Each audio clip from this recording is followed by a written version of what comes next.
Hi, I'm Kathleen. I'm going to talk about Pichitas, the famous Pichitas, because Jake always wants everybody to talk about Pichitas. And if there's nothing else in the world to talk about, we'll talk about Pichitas. About the time, again, the time when I saw Pichitas in Zapote with Ricky Lancaster. Well, first of all, Ricky Lancaster, let me tell you about Ricky Lancaster. He's like one of the finest attorneys there are in Costa Rica. And he's like from like the complete upper echelon of Costa Rican people. And there I was sitting, talking with Ricky Lancaster, having a beer at the festivales in Zapote, when here comes Pichitas. Like, you have to know Pichitas, you have to see him. He's just like cool. But like, if Ricky's from the upper echelon, like, Pichitas is like from the other... Like a ghost. Yeah, like a ghost, but he's from the other side. Definitely from the other side. And Pichitas came up and he sat down at our table and wanted to sell us some Paspigani or Números, or what was it he was selling? Selling, huh?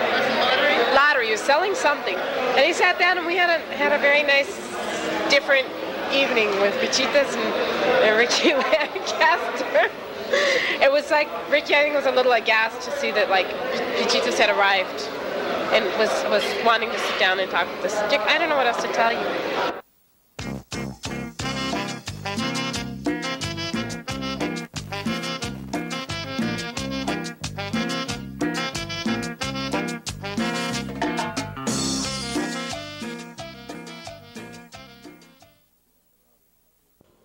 In his book, Hustlers, Beats, and Others, sociologist Ned Polsky makes an anthropological study of pool hustlers and the pool hall environment. He makes a point that pool halls have been nothing more than social clubs for working-class men. In the United States of the early 20th and during the 19th century, there was a class of men, heterosexual men, who remained single their entire lives. They were lifelong bachelors. They lived, ate, drank, and sometimes slept in pool halls. When they wanted sex, they went to prostitutes. The pool hall was a social club for the poor, just as the rich had their private clubs and exclusive men's clubs. But for whatever reason, U.S. demographic changed. For good or bad, men got married, raised children, bought houses. A middle class was born, and pool hall life was incompatible with it. Since the 1940s, the lifestyle of the lifelong heterosexual bachelor has been in retreat in the United States. But Costa Rica, as much of Latin America, is somewhat different.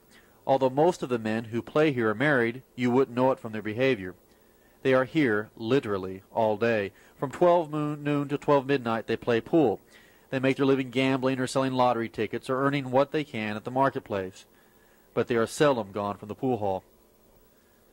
Pichitas once told me he had 2 families with over 12 children between them. Some of the kids were from his legitimate wife, the others from his mistress. He spent time with both, but most times he spent in the pool hall. Clearly, his married life differed greatly from those of married men in the United States. Call it what you will, machismo, irresponsibility, but Pichitas' life is not far different from the lives of many pool players in Costa Rica. They are not unlike the class of lifelong bachelors that at one time thrived in the U.S.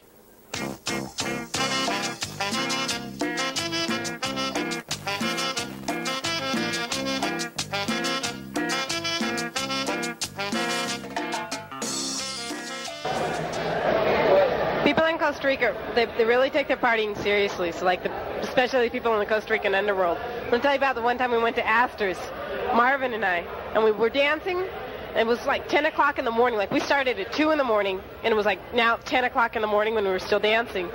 And people got a little bit out of hand. We were having a lot of fun, but all of a sudden somebody pulled out a gun and started shooting. I don't even know why, but it really freaked the hell out of me. It's like everybody started, I'm like, the people that didn't have any documents, like the undocumented people, they all went running into the bathroom. Like, yeah, like the hookers that were there, they all went running into the bathroom. They didn't have any, like, ID. I was with them, of course. Like, I didn't have any ID. And so we're all in the bathroom, and the police come. I'm like, immediately, as soon as we know that, like, they start shooting, the police are going to come. The police come, and they barricaded the place for at least a half an hour. No, it wasn't a half an hour. It was like 2 hours. I was in the bathroom, and it's like the most disgusting, dirty, filthy bathroom you've ever imagined, with a bunch of hookers for 2 hours waiting for Marvin, the famous Marvin. I think he was probably like bullshitting me at this point. You know, like, he was probably out there dancing and drinking, having a good time, while I was waiting in this like shit overrun bathroom with a bunch of hookers who had no ID, waiting for them to knock on the door and to tell us that the police had gone. Because like the police come and they ask for your ID, and if you don't have ID, they take you to jail. And I didn't think that was like a really good option. So I hid in the bathroom until they came and knocked on the door. And by that time it was 12:30 in the morning, or afternoon, I guess you would say. But we had a couple more dances and a couple more drinks, and we went home. Ay, me voy, ven. Ve, entonces, ¿usted sabe cómo recibió el nombre Pichitas, ese Luis Calderón? Aparentemente hay dos versiones. Como usted conoce una. I'm asking Marvin how Pichitas received his nickname. Pichitas literally means little dick, and or little penis. Marvin's going to tell us how he got that nickname. Now, how did he receive the ¿Cómo recibió ese apodo? Por medio de estos aquí le llamamos bolitas. Es un juego que practicamos muy a menudo acá. Se llaman bolitas. Y como él era tan bueno, para no decir bolitas, porque se quemaba, le decía pichitas.